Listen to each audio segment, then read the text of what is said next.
Hello folks, welcome to another video of Talking with Can. In this video, we're going to talk about the major 5 immigration pathways you can use to immigrate to Canada. So Vishnu, what are the 5 major ways one can immigrate to Canada? Immigration to Canada is one of the most easiest process. There are 5 different ways by which a person can get PR in Canada and which is very popular and authentic. First one is express entry. Second one is a PNP, which stands for Provincial Nomination Program. Third one is called as through LMIA, whereas an individual get 50 points added to the profile of CRS. Fourth one is AIP, which is Atlantic Immigration Program, which is possible in Atlantic provinces. And the fifth one is the Rural Immigration Pilot Program or Regional Immigration Pilot Program, sort of community-based local programs. So express entry, from the inception in 2015, it has been one of the major pathways used by a lot of international individuals. So can you please elaborate a bit about it? Express entry is one of the most easiest process among all the immigration process. Express entry is something which is very affordable, very straightforward, and one can do by themselves using the GC key. Express entry is something which is like writing an exam. You know that you need 80% to get a distinction, so your aim need to be get more than 80%. The same thing in express entry is one need to look into to score more CRS point than the cutoff, which is as of today sitting around 486. So if an individual who is sitting on FSW or CEC getting a score of 487, that person is getting the ITA in the next round. Well, that makes a lot of sense. And PNP, that is the next major pathway, the Provincial Nomination Program. As there are a lot of streams and provinces, can you please clear the air on that process? The PNP stands for Provincial Nomination Program. Every province has their own sort of PNPs. For example, Ontario has OINP, which is Ontario Immigration Nomination Program.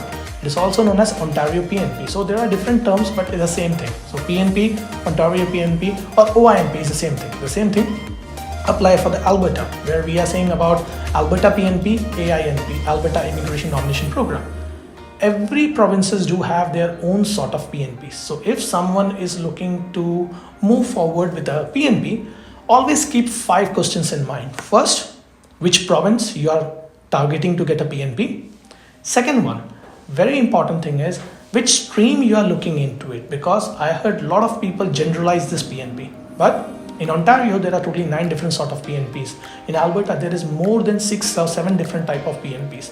Nova Scotia do have active 4 type of PNP. So like that, every provinces have a wide majority of different sort of PNPs. So if someone is looking for PNP, the second question you need to ask yourself is which stream particularly you are going to apply. Third important question is what is the eligibility of that particular PNP, because every PNP has its own eligibility criteria. It's never like 2 PNPs are alike. It's always different. So look into the eligibility criteria.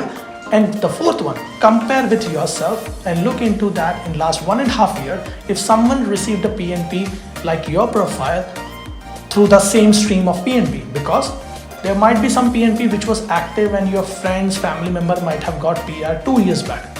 But now the regulation has changed.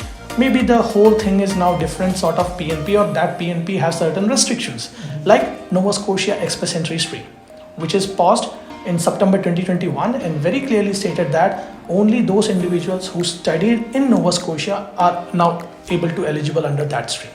And the fifth and the most important thing to go through any PNP is, do you have an employer support? Because PNP is an employer product. So if you are looking into going through a PNP, more than 90 to 95% of the PNP need employer support. So if you don't have an employer, kindly look into your eligibility criteria, the point you are sitting on, and compare that with a previous or past express PNP draws, so that you can have a clear idea before jumping into it or before signing with any of the agents.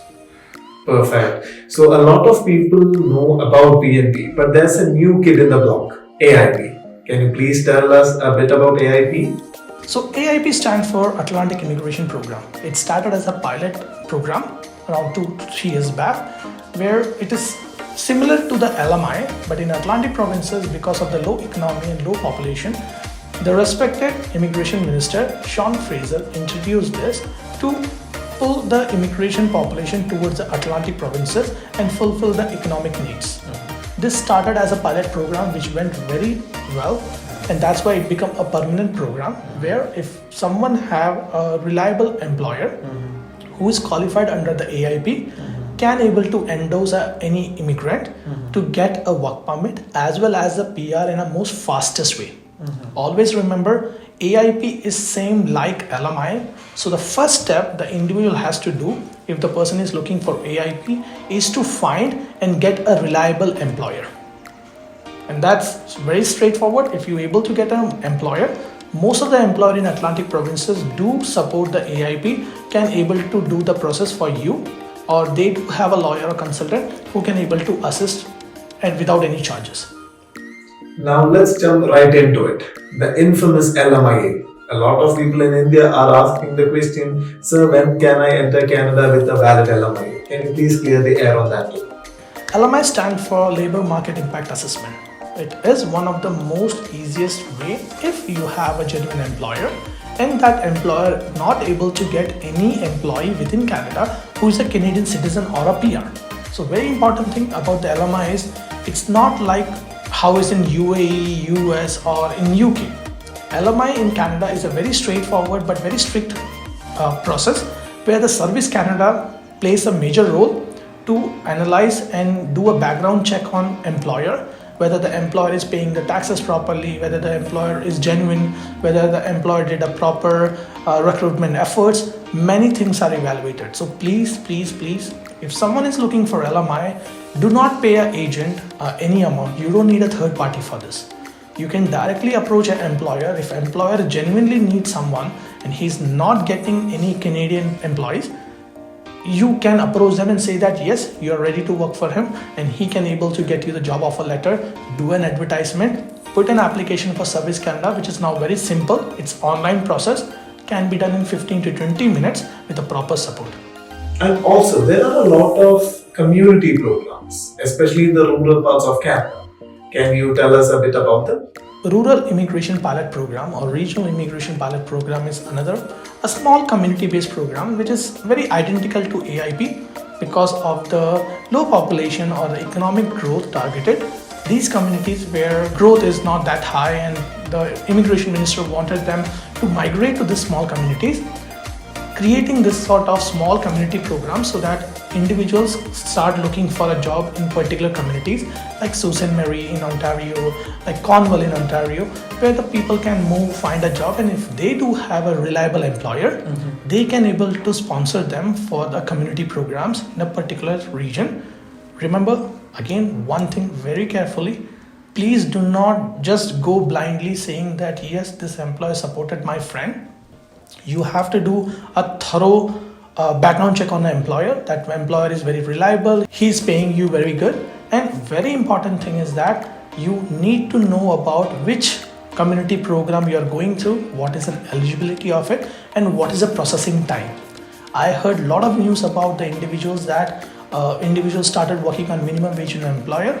An employer gave a false assurance saying that they will support for the community program like Rural Immigration Pilot Program after 1 year, and after completing 1 year the employer take off their hand. So please, to avoid this kind of scams or a disaster situation in your life, get only along with those employers who are genuine and who you can trust. If someone asks for money, say that this is employment and it's illegal in Canada to charge for an employment. Well, there you have it, folks. Those are the 5 major ways you can use to immigrate to Canada. Every immigration pathway has its own processing times and its own challenges. So it is very important that you know which process is the best for you. I wish you all the best. May the Canadian dream come true to you. Thank you and have a great day ahead.